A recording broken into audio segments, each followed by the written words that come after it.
Pasca ditetapkan jadi salah satu stadion Piala Dunia U20 2021 mendatang, Gubernur Sumatera Selatan Herman Deru memeriksa kondisi Stadion Gelora Sriwijaya Jakabaring Palembang.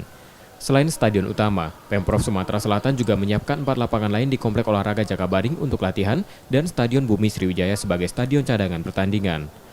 Saat ini pengelola stadion tinggal menyempurnakan infrastruktur sesuai standar internasional yang direkomendasikan FIFA.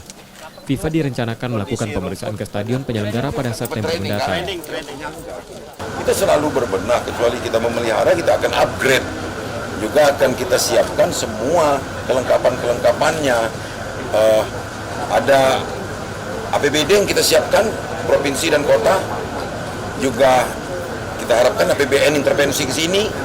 Tapi yang jelas kita juga punya mitra yang luar biasa, BUMN dan BUMD serta para swasta yang ada. Kita menunggu apa yang diminta dulu ini dari persiapan. Tapi kalau kita melihat yang ada ini, sepertinya nggak begitu banyak yang harus dipersiapkan oleh APBD seperti rumput dan lain-lain sebagainya.